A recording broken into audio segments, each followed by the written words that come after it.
ഓർമ്മശക്തി വർദ്ധിപ്പിക്കാനും കുട്ടികൾക്ക് അതുപോലെ പഠിക്കുന്നവർക്ക് പരീക്ഷ എഴുതുന്നവർക്കൊക്കെ പെട്ടെന്ന് തന്നെ നമ്മൾ പഠിച്ച കാര്യങ്ങൾ ഓർമ്മയിൽ വരാനും ബുദ്ധിപരമായിട്ട് ചെയ്യേണ്ട കാര്യങ്ങളൊക്കെ നമുക്ക് പെട്ടെന്ന് ആ സമയത്തിനുള്ളിൽ തന്നെ ചെയ്യേണ്ട ആ ബുദ്ധി പ്രവർത്തിക്കാൻ വേണ്ടിയിട്ടൊക്കെ ഉള്ള ഏറ്റവും എളുപ്പവും ആ ബുദ്ധി ഉണർന്ന് പ്രവർത്തിക്കാനുള്ള കഴിവുണ്ടാവാനും കൂടിയിട്ടുള്ള ഒരു മന്ത്രപ്രയോഗവും ഏറ്റവും സിമ്പിളായിട്ട് ചെയ്യുന്ന ഒരു മെഡിറ്റേഷൻ. ഇത് എല്ലാ ആളുകൾക്കും ചെയ്യാവുന്നതാണ്. കാരണം ഇതെന്താന്ന് വെച്ചാല് പല ആളുകൾക്കും ഒരു സാധനം എടുത്തു കഴിഞ്ഞാൽ എവിടെ വെച്ചെന്ന് ഓർമ്മല്ല. പിന്നെ എന്തെങ്കിലുമൊക്കെ ചെയ്ത് മണ്ടത്തരങ്ങളൊക്കെ പറ്റി കഴിഞ്ഞാൽ അയ്യോ അങ്ങനെ ചെയ്യായിരുന്നു കേട്ടാ തോന്നും. അതുപോലെ വേണ്ട കാര്യങ്ങൾ വേണ്ട സമയത്ത് ഉണർന്ന് പ്രവർത്തിക്കാത്ത ഒരുപാട് പ്രശ്നങ്ങളുള്ള ആളുകളുണ്ട്. എല്ലാ തരത്തിലും മറവി, അതുപോലെ തന്നെ ബുദ്ധി ഉണർന്ന് പ്രവർത്തിക്കുക. ബുദ്ധി ഉണർന്ന് പ്രവർത്തിക്കുക എന്ന് വെച്ചാൽ ഓരോ ദിവസം ഓരോ തരത്തിലുള്ള കാര്യങ്ങൾ പുതിയ രീതിയിലുള്ളത് വന്നുകൊണ്ടിരിക്കുമ്പോൾ അത് വേണ്ട രീതിയിൽ നമ്മൾ ഉണർന്ന് പ്രവർത്തിക്കാനുള്ള കഴിവ് നമ്മളിൽ ഉണ്ടെങ്കിൽ മാത്രമാണ് നമുക്ക് ആ എന്ത് കാര്യം കൈകാര്യം ചെയ്യാനുള്ള തൻ്റെ ഇടം പ്രാപ്തി ഉണ്ടാവുള്ളൂ. ബിസിനസ് ചെയ്യുന്ന ആളുകളാണെങ്കിൽ കച്ചവടത്തിൻ്റെതായ ബുദ്ധി, അതുപോലെ തന്നെ തൊഴിൽ ചെയ്യുന്ന ആളുകളാണെങ്കിൽ അത് പല സ്ഥലത്തും പല തരത്തിലുള്ള പണികൾ നടക്കുമ്പോൾ അത് എങ്ങനെ റിക്കവർ ചെയ്യണം എന്നുള്ള ബുദ്ധി ഉണരില്ലേ. അതുപോലെ ഓരോ കാര്യങ്ങളും ഇപ്പോൾ വണ്ടി ഓടിക്കുകയാണെങ്കിലും ബിസിനസ് ചെയ്യുകയാണെങ്കിലും അതുപോലെ പഠിക്കുകയാണെങ്കിലും എഴുതുകയാണെങ്കിലും അല്ലെങ്കിൽ ചിന്തിച്ച് ചെയ്യേണ്ട കാര്യങ്ങളാണെങ്കിലും ഒക്കെ അതാത് സമയത്ത് വേണ്ട രീതിയിലുള്ള കഴിവ് ഉണർന്ന് പ്രവർത്തിക്കുമ്പോൾ തന്നെയാണ് ആ വ്യക്തിയുടെ കർമ്മം നല്ല രീതിയിൽ ശോഭിക്കാനും ആ കർമ്മം പൂർത്തീകരണം ഉണ്ടാവുള്ളൂ.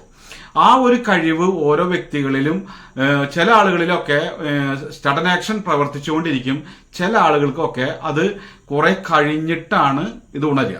അപ്പോൾ ഒക്കെ ചെയ്തു കഴിഞ്ഞിട്ടുണ്ടാവും. ആ സമയത്താണ് അയ്യോ അങ്ങനെ ചെയ്യുകയാണെങ്കിൽ ഇങ്ങനെയായിരുന്നു, ഇങ്ങനെ ചെയ്യുകയാണെങ്കിൽ അങ്ങനെയായിരുന്നു എന്നുള്ള തിരുത്തല്. കാരണം നമുക്ക് ചെയ്യാൻ നല്ല ഒരു കാര്യം തന്നെ പലതരത്തിലും മറിച്ചും തിരിച്ചൊക്കെ ചെയ്യുമ്പോൾ അത് ഏറ്റവും നല്ല രീതിയിലായി വരേണ്ട ഒരു കാര്യം നമ്മളൊക്കെ ചെയ്ത് കഴിഞ്ഞതിന് ശേഷം അങ്ങനെയൊക്കെ ആക്കായിരുന്നു അങ്ങനെയൊക്കെ ആയിരുന്നു തോന്നുക. ആ കാര്യങ്ങളൊക്കെ മാറി എന്ത് പ്രവൃത്തിയാണോ ആരാണോ ചെയ്യുന്നത് എങ്കിൽ, കാരണം തൊഴിലാണെങ്കിലും ബിസിനസ് ആണെങ്കിലും പഠിപ്പാണെങ്കിലും പരീക്ഷയാണെങ്കിലും ഇതൊക്കെ ആവശ്യം നേരത്ത് ഉണർന്നെങ്കിൽ മാത്രമാണ് കാര്യമുള്ളൂ. ഇപ്പൊ ഒരു വിദ്യാർത്ഥി പഠിക്കുകയാണെങ്കിൽ ആ പരീക്ഷ എഴുതുകയാണെങ്കിൽ ആകെ 2 മണിക്കൂറിന്റെ ഉള്ളിൽ ആ ചോദ്യങ്ങൾക്കൊക്കെ സഡൻ ആക്ഷൻ ഉത്തരം എഴുതിയെങ്കിൽ മാത്രമാണ് ആ കുട്ടിക്ക് വിജയം ഉണ്ടാവുള്ളൂ. അപ്പോൾ അല്ലെങ്കിൽ എന്തായി വീട്ടിൽ വന്നിട്ട് ഓർത്തിട്ട് കാര്യമില്ല, അത് തോറ്റുപോകും.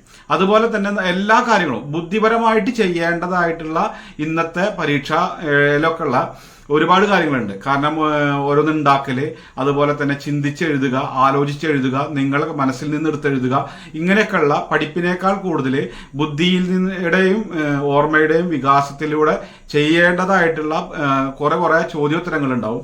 അതുപോലെ തന്നെ ഓരോ കാര്യങ്ങളും അതൊക്കെ അതാത് സഡൻ ആക്ഷൻ പ്രവർത്തിക്കാനുള്ള കഴിവ് ഉണ്ടാവണമെങ്കിൽ നമ്മുടെ ഓർമ്മശക്തി എന്ന് പറയുന്ന നമ്മുടെ തലച്ചോറിന്റെ തന്നെ ഏറ്റവും ഇമ്പോർട്ടന്റ് ആയിട്ടുള്ള ഒരു വ്യക്തിയുടെ മൂല്യം എന്ന് പറയുന്നത് ബുദ്ധിയും ഓർമ്മയും എന്ന് പറയുന്നത് ഉണർന്ന് പ്രവർത്തിക്കാനുള്ള ഒരു മന്ത്രപ്രയോഗത്തിന്റെ കാര്യം. ഇത് പല ആളുകളും ചെയ്യും, ഒക്കെ ചെയ്തു കഴിഞ്ഞതിന് ശേഷം ഒക്കെ പറ്റിപ്പോയാലാണ് ഇതൊക്കെ പറ്റുക. ചില ആളുകൾക്ക് അകത്തുനിന്ന് എടുക്കാൻ വേണ്ടി പോവും, മറന്നിട്ട് പോരും. അപ്പൊ അതെന്താന്ന് വെച്ചാൽ നമ്മുടെ ശരീരത്തിലുള്ള ഞരമ്പുകളൊക്കെ തളരുന്ന ആ ഉത്തേജനമില്ലാതെ അതെന്താ മൗഢ്യമായി നിൽക്കുക പറയും, അല്ലെങ്കിൽ ഉത്തേജനമില്ലാതെ ആ ഒരു പ്രവർത്തന ശേഷി നഷ്ടപ്പെടുക.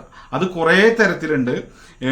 ചിന്താഗതി, മാനസിക സംഘർഷം, പോഷകക്കുറവ്, അതുപോലെ തന്നെ നമ്മളെ വേവലാതി, അങ്ങനെയൊക്കെ ഉണ്ടാവുമല്ലോ ഓരോ കുടുംബപരമായിട്ടുള്ള പ്രശ്നങ്ങൾ. ഇതൊക്കെ ഉള്ളതിന് പുറമെ നെഗറ്റീവായിട്ടുള്ള എഫക്റ്റുകൾ, ഇതൊക്കെ കൊണ്ടും പലതരത്തിലും ഈ ഒരു സംഗതി പ്രവർത്തിക്കാതെ വരും. കാരണം ഒരു സമയത്ത് നല്ല ബുദ്ധിപരമായിട്ട് ചെയ്തിരുന്ന ആളുകളൊക്കെ പിൻകാലത്ത് ഓർമ്മയില്ല, ഓർമ്മശക്തി ഇല്ലാതെ നഷ്ടപ്പെട്ട് നടക്കുന്നത്. ഇതൊന്നും നമ്മളെ തലച്ചോരയിലോ അല്ലെങ്കിൽ ഹാർട്ടിന്റെ ഉള്ളിലൊന്നും മെമ്മറി കാർഡോ സിം കാർഡോ അല്ലെങ്കിൽ ഹാർഡ് ഡിസ്കൊന്നും ഇല്ലാത്ത ഒരു കാര്യമാണ്.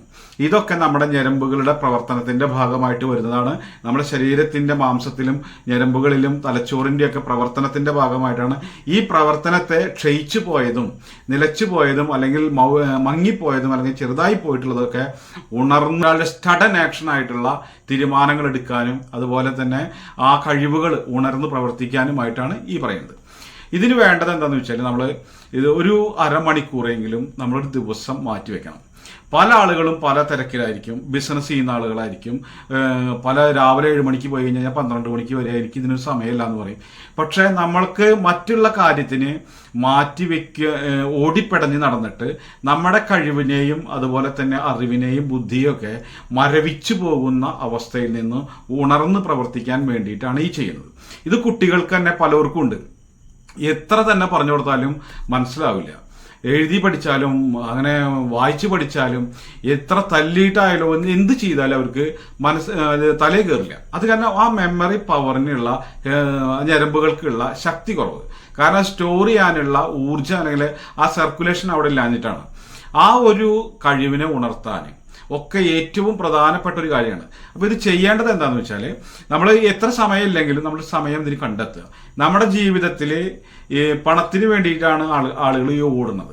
പണത്തിന് വേണ്ടി വെച്ചാൽ തൊഴിൽ ചെയ്യുന്ന ആളുകളാണെങ്കിൽ, ബിസിനസ് ചെയ്യുന്ന ആളുകളാണെങ്കിൽ ഒക്കെ കട തുറക്കണം, അത് ചെയ്യണം, ഇത് ചെയ്യണം, മറ്റേ ചെയ്യണം. ഇതൊക്കെ ചെയ്യണമെങ്കിൽ നല്ല ഓർമ്മശക്തിയും ബുദ്ധി ഉണ്ടെങ്കിലേ പറ്റുള്ളൂ. ഈ ബുദ്ധിയുടെ പ്രവർത്തനം നമ്മൾ ഇവിടുന്ന് ആദ്യം ശരിയാക്കിയിട്ട് പോയി കഴിഞ്ഞാൽ നിങ്ങൾ ചെന്ന് ചെയ്യേണ്ടതായിട്ടുള്ള കാര്യങ്ങളൊക്കെ നമ്മൾ ഒരു കാര്യം ഒരു വട്ടം ചെയ്യേണ്ടത് 100 വട്ടം ചെയ്തിട്ട് പാതരേക്കുന്നത് നമ്മൾ ഒരു കുറച്ച് സമയം കൊണ്ട് എല്ലാ കാര്യങ്ങളും ചെയ്തു തീർക്കാനുള്ള കഴിവ് നമ്മളിലുണ്ടാവും. ഇതെല്ലാ ആളുകളും ആലോചിക്കേണ്ടതും ചിന്തിക്കേണ്ടതുമാണ്. നമ്മൾ ഓരോ വ്യക്തിയുടെയും ആ ചെയ്യുന്ന തൊഴിൽ പരിപൂർണമായിട്ട് ഇതിലേക്ക് എത്തണമെങ്കിൽ നമ്മൾ രാവിലെ മുതൽ ഒരു ഓഫീസ് വർക്ക് ചെയ്യുകയാണെങ്കിൽ ഇത് എഴുതും വെട്ടും ഇതിലെഴുതി മറ്റേതെഴുതി അങ്ങനെ ആയിട്ട് കാര്യമില്ല. അപ്പോൾ ഒരു പണി എടുക്കുന്ന ആളാണ് ഇത് എടുത്തിട്ട് അവിടെ കൊണ്ടുവച്ച് അവിടെ കൊണ്ടുവച്ച് അങ്ങനെ ഒക്കെ പണി തന്നെ, പക്ഷെ ഒന്നും തീരില്ല, എവിടെ എത്തിയിട്ടുണ്ടാവില്ല. ഇതൊക്കെ സ്റ്റഡൻ എന്ന് പറയാം, ഒരു പെട്ടെന്ന് തന്നെ എടുത്ത് പെട്ടെന്ന് തന്നെ ചെയ്ത് പെട്ടെന്ന് തന്നെ തീർക്കാവുന്ന പല കാര്യങ്ങളുടെയും ഐഡിയകൾ നമ്മുടെ ഉള്ളിൽ ഉദിച്ചു വരും. അതിനു വേണ്ടിയിട്ട് നമ്മൾ ഈ ഒരു സമയം നമ്മൾ നിർബന്ധമായിട്ട് കണ്ടെത്തുക എന്ന് പറയുന്നത് നമ്മൾ ആകെ സമയമില്ല എന്ന് പറയുന്ന ആ സമയക്കുറവ് നമ്മൾ ചെയ്യുന്ന ഈ ജോലിയിൽ നിന്നും തന്നെ നമുക്ക് സമയം കിട്ടും. കാരണം എന്താണെന്ന് വെച്ചാൽ നമ്മൾ 10 പ്രാവശ്യം നടക്കേണ്ട ഒരൊറ്റ പ്രാവശ്യം കൊണ്ട് നമ്മൾ കാര്യം ചെയ്തിട്ടുണ്ടാവും. അതൊക്കെ എളുപ്പമായി വരും എല്ലാ കാര്യങ്ങളും. അപ്പൊ നിങ്ങൾക്ക് ഇപ്പൊ സമയമില്ലാത്തവര് ആദ്യത്തെ കുറച്ച് ദിവസം നമ്മൾ കുറച്ച് സമയം കണ്ടെത്താൻ വേണ്ടി ശ്രമിച്ചു കഴിഞ്ഞാൽ നമുക്ക് ജീവിതകാലം മുഴുവൻ സമയം മാത്രമേ ബാക്കി ഉണ്ടാവുള്ളൂ. കാരണം എന്താണെന്ന് വെച്ചാൽ എല്ലാ കാര്യങ്ങളും സ്റ്റഡൻ ആക്ഷൻ ചെയ്ത് തീർക്കാനും പറഞ്ഞു തീർക്കാനും കാര്യങ്ങളൊക്കെ ആകുമ്പോൾ നമ്മൾക്ക് എല്ലാ തരത്തിലും ഉണർന്ന് പ്രവർത്തിക്കാനുള്ള കഴിവുണ്ടാവും. അപ്പൊ അരമണിക്കൂറാണ് ഇതിന് ചെയ്യേണ്ടത്. ഇത് നല്ലതുപോലെ നമ്മൾ വൈകിട്ടോ രാത്രിയോ ഏകാഗ്രമായിട്ടിരിക്കുക, കുളിച്ച് ശുദ്ധമായിട്ടിരിക്കുക. ഭസ്മം തൊടുന്നവരെന്ന് വെച്ചാൽ അങ്ങനെ, ഇപ്പൊ ഇസ്ലാം മതത്തിലുള്ള ആളുകളാണെന്ന് വെച്ചാൽ മുസല്ലയിലോ അങ്ങനെ ഇരിക്കുക, അല്ലെങ്കിൽ ക്രിസ്ത്യൻസ് ആണെന്നുണ്ടെങ്കിൽ അത് മുട്ടുകുത്തിയിട്ടോ ഇരുന്നിട്ടോ യേശുവിന്റെ ഫോട്ടോത്തിന്റെ മുന്നിലോ അങ്ങനെ എങ്ങനെയാണോ നമുക്ക് ഇരിക്കാൻ പറ്റുന്നത്, ഏത് മതക്കാരനാണോ ഏത് ജാതിക്കാരനാണോ ആണാണോ പെണ്ണാണോ എന്നൊന്നും ആർക്കുമില്ല, ആർക്ക് വേണമെങ്കിലും ചെയ്യാം. ഇത് ജാതിയുടെയോ മതത്തിൻ്റെയോ ഒന്നും ഒരു സംഭവമല്ല. പ്രകൃതിയിലുള്ള ഒരു എനർജി നമ്മളിലേക്ക് വരാനും നമ്മളിൽ ഉറങ്ങിക്കിടക്കുന്ന അല്ലെങ്കിൽ ചത്തുകിടക്കുന്ന അല്ലെങ്കിൽ ക്ഷയിച്ചു നിൽക്കുന്ന ഇതൊക്കെ ഉണർത്താനും വേണ്ടിയിട്ടുള്ളൊരു മെഡിറ്റേഷനാണ്. ഇത് ഞങ്ങളെ ഗ്രന്ഥങ്ങളിൽ ഇല്ല എന്ന് പറഞ്ഞിട്ട്, അല്ലെങ്കിൽ അള്ളാഹു പറഞ്ഞിട്ടില്ല, അല്ലെങ്കിൽ രാമൻ പറഞ്ഞിട്ടില്ല, അല്ലെങ്കിൽ യേശു പറഞ്ഞിട്ടില്ല എന്നും പറഞ്ഞിട്ട് ആരും കാത്തിരിക്കേണ്ട. ഇവരൊക്കെ പറയേണ്ട കാര്യമില്ല. ഇതൊക്കെ പുരോഹിത വർഗത്തിൽപ്പെട്ട ആളുകൾ നമുക്ക് പലർക്കും വേണ്ടി ചെയ്യാൻ വേണ്ടിയിട്ട് എഴുതി വെച്ചിട്ടുള്ള ഗ്രന്ഥങ്ങളിൽ നിന്നും ആണ്. ഇത് മതപരമായ ഒരു സംഭവമല്ല, മാനുഷികമായിട്ട് ചെയ്യേണ്ടതാണ്. അതാണ് എടുത്തു പറയാൻ കാരണം പല ആളുകൾക്കൊക്കെ എന്താ വെച്ചാൽ ഇത് ഹിന്ദുക്കൾ പറഞ്ഞു കഴിഞ്ഞാൽ പറയും അത് ഹിന്ദുക്കളുടെയാണ്, അത് ചെയ്ത് കഴിഞ്ഞാൽ ശരിയാവില്ല, അള്ളാഹു അല്ലെങ്കിൽ യേശു പ്രശ്നം ഉണ്ടാക്കുന്ന പറയും. അതുപോലെ ക്രിസ്ത്യൻസിന്റെ ആണ് വെച്ചാൽ അയ്യോ ഞങ്ങൾ അമ്പലത്തിൽ പോണവരും പള്ളി പോണവരാണ്, അത് ഭയങ്കര കുഴപ്പമുണ്ടാക്കുന്ന പറയും. അപ്പൊ ഇതൊക്കെ ഈ എല്ലാ മതങ്ങളുടെയും കാര്യങ്ങൾ ഒക്കെ മനുഷ്യന്മാർക്ക് വേണ്ടിയിട്ടുള്ളതാണ്. ഈ മനുഷ്യന്മാരുടെ എല്ലാ കാര്യങ്ങളും നല്ലതുപോലെ ആവാനാണ് എല്ലാ മതഗ്രന്ഥങ്ങളും ഉള്ളത്. അപ്പൊ അതുകൊണ്ട് ഇത് ജാതി മതമൊന്നുമില്ല, എല്ലാവർക്കും ചെയ്യാവുന്നതാണ്. അപ്പോൾ കുളി കഴിഞ്ഞിട്ടോ ശുദ്ധമായിട്ടോ നമ്മളിരുന്നു കംപ്ലീറ്റ് നമ്മൾ റിലാക്സ് ആവുക. നമ്മളെ മനസ്സിൽ ഒന്നുമില്ലാതെ നമ്മൾ ഫുൾ റിലാക്സ് ആവുക. നമുക്ക് നന്നായി ശ്വാസം പുറത്തേക്ക് അകത്തേക്ക് വലിക്കുക, പുറത്തേക്ക് ഉദിച്ച് കളയുക. ഇതൊക്കെ കഴിഞ്ഞിട്ട് നമ്മൾ ആകെ ഒന്ന് റിലാക്സ് ആയിട്ട് ഇങ്ങനെ കണ്ണടച്ചിരിക്കുക. അതിനുശേഷമാണ് നമ്മൾ ഈ പുരികത്തിൻ്റെ ഈ നടുക്കിൽ ഈ ധ്യാനിച്ചുകൊണ്ട് ഈ മന്ത്രം ജപിക്കുക. ഈ ജപിച്ചു കഴിഞ്ഞാൽ നമ്മൾ എല്ലാ തരത്തിലുള്ള മെമ്മറി പവർ നമുക്ക് പോസിറ്റീവ് ആവും. അതാണ് ഇതിൻ്റെ ഏറ്റവും വലിയ പ്രത്യേകത. ഓം ശ്രീം ഓം, ഓം ശ്രീം ഓം, ഓം ശ്രീം ഓം ഇതാണ് ജപിക്കേണ്ടത്. ഈ ജപിക്കുന്ന മന്ത്രം നമ്മൾ ജപിക്കുന്നത് ഇങ്ങനെയാകുമ്പോഴും ഒരു ത്രികോണത്തിൻ്റെ ഉള്ളിൽ ഓം ശ്ലീം ഓം എന്നുള്ളത് എഴുതിയതായിട്ട് നമ്മൾ ഇതിൻ്റെ ഉള്ളിൽ കാണണ പോലെ ജപിക്കുക. ഈ ജപിക്കുന്ന ആ ഒരു ത്രികോണം എന്ന് പറയുന്ന യോനി എന്നാണ് പറയുക. ഉത്ഭവസ്ഥാനം, സൃഷ്ടി നടക്കാനുള്ള കഴിവ്, സൃഷ്ടി നടക്കുന്ന സ്ഥാനം എന്നൊക്കെ അതിന് പറയുക. അതിനൊരുപാട് അർത്ഥങ്ങളും ഒരുപാട് ഗുണങ്ങളൊക്കെ ഉള്ള ഒരു ചിഹ്നം കൂടിയാണത്. ആ ഒരു ചിഹ്നത്തിൻ്റെ ഉള്ളിൽ ചില യോനിയുടെ ഉള്ളിൽ, ത്രികോണത്തിൻ്റെ ഉള്ളിൽ നമ്മൾ എന്താണ് ഓം ശ്ലീം ഓം എന്നുള്ള ആ രൂപം അല്ലെങ്കിൽ എഴുതിയത് കണ്ടുകൊണ്ട് നമ്മൾ ജപിക്കുക. ഈ ജപിക്കുന്ന സമയത്ത് നമുക്ക് എന്തായി കുണ്ടലിനി ശക്തി ഉണർന്ന് നമുക്ക് മാനസികപരമായിട്ടും അതുപോലെ തന്നെ ഞരമ്പ് തലച്ചോറിൻ്റെയൊക്കെ ഓർമ്മശക്തി പ്രവർത്തിക്കാനുള്ളതും ബുദ്ധിശക്തി വളരാനുള്ള കഴിവുകളും ഒക്കെ ഉണരും. ഈ ഉണർന്നിട്ട് ഇത്രയും മാത്രമേ ചെയ്യേണ്ടതുള്ളൂ. അതൊരു 108 പ്രാവശ്യമെങ്കിലും ദിവസം ജപിക്കാൻ വേണ്ടി ശ്രമിക്കുക. ഇതിനു വേണ്ടി നമ്മൾ മാറ്റിവെക്കുന്ന സമയം നമ്മളെ ജീവിതത്തിൽ തന്നെ അങ്ങേയറ്റം ഉയർച്ചയും ശ്രേയസ്സും അതുപോലെ തന്നെ എല്ലാ തരത്തിലുള്ള ഇതിലേക്ക് എത്തിച്ചേരും. കാരണം നമ്മൾ ഓർമ്മയും ബുദ്ധിയില്ലാണ്ട് ചെയ്തു കൂട്ടുന്ന മണ്ടത്തരങ്ങളെ കൊണ്ട് നമ്മൾ പിന്നാക്കം പോവുക എന്നല്ലാതെ മുന്നിലേക്ക് കയറി വരണമെങ്കിൽ നമുക്ക് കഴിവ് തന്നെ വേണം. ഈ കഴിവ് എന്ന് പറയുന്നത് ഓർമ്മശക്തിയും ബുദ്ധിശക്തിയും തന്നെയാണ്. ആ കഴിവ് നമ്മൾ ഉണ്ടാക്കിയെടുക്കാനുള്ള ഏറ്റവും, അത് നഷ്ടപ്പെട്ടവർക്ക്, പല ആളുകളും പലതും ചെയ്യും, പക്ഷെ ഒക്കെ ചെയ്ത് തന്നെ ചെയ്തിട്ടും എടുത്ത് കഴിഞ്ഞാൽ അവിടെ വയ്ക്കും, അടുത്ത് ഇവിടെ വയ്ക്കും, ഒക്കെ മറന്നിട്ടും മണ്ടത്തരങ്ങളുമായിട്ട് ഒരു ദിവസങ്ങൾ സമയങ്ങൾ നഷ്ടപ്പെടുക എന്നല്ലാതെ അത് വേണ്ട ഒരു കാര്യം വേണ്ടതുപോലെ സിമ്പിളായിട്ട് ചെയ്ത് തീർക്കാൻ പറ്റുന്ന കാര്യം നമ്മൾ അതിൻ്റെ മുകളിൽ കെട്ടിത്തിരിഞ്ഞ് നടന്നിട്ട് നേരം കളയാണ്ട് ഇതൊക്കെ മറ്റുള്ള ഒരാൾ പുറമേ നിന്ന് കാണുമ്പോൾ തോന്നും ഇയാൾ എന്തീ കാട്ടുന്നത്, ഈ ഇതെടുത്ത് അങ്ങോട്ട് നേരം കളഞ്ഞേ തോന്നും. കാരണം അവർ ആത്മാർത്ഥമായിട്ടാണ് ചെയ്യണത്. പക്ഷേ ഇതൊക്കെ അതൊരു അറിവ് കുറവിൻ്റെയും ബുദ്ധി കുറവിൻ്റെയും നമ്മളെ തലച്ചോറിൻ്റെയും കൂടി പ്രശ്നമാണെന്നുള്ളത് നമ്മൾ തിരിച്ചറിയുന്നില്ല എന്ന് മാത്രം. ആ ഒരു പോരായ്മയാണ് നമുക്ക് ഇതുകൊണ്ട് മാറാൻ പോകുന്നത്. അതിൽ യാതൊരു സംശയമില്ലാത്തൊരു കാര്യമാണ്.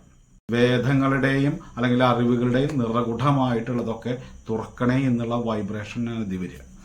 ആ വൈബ്രേഷൻ നമ്മളെ തലച്ചോറിനെ ഉണർത്തും. ഈ ഉണർത്തുന്നത് നമ്മുടെ കുണ്ടലിനി ശക്തിയിൽ നിന്ന് അതിൻ്റെ പ്രകമ്പനം ഉണ്ടാവും. ഈ പ്രകമ്പനം നമ്മളെ നാഡീഞരമ്പുകളുടെ ഓറകൾ തുറക്കും. ഈ തുറക്കുന്നതോട് കൂടിയിട്ട് നമ്മളെ ഓർമ്മശക്തി, നമ്മുടെ കഴിവുകളെ ഉണർന്ന് പ്രവർത്തിക്കാനുള്ള മാനസികവും ശാരീരികവുമായിട്ടുള്ള കഴിവുകളുണ്ടാവും. ഇത്രയും മാത്രമേ ചെയ്യേണ്ടതുള്ളൂ. അത് മറ്റുള്ള കുടുംബപരമായിട്ട് പ്രാർത്ഥിക്കുന്നതോ അള്ളാഹുവിനെ അല്ലെങ്കിൽ മതപരമായിട്ട് പ്രാർത്ഥിക്കുന്നതോ ഇതൊക്കെ കഴിഞ്ഞിട്ടും ആ ഇരുന്നിരുന്നിട്ട് ചെയ്യാവുന്നതാണ്. ഇത് ഒരാളുടെ പ്രശ്നങ്ങൾക്കൊന്നും ഉണ്ടാക്കുന്നതല്ല.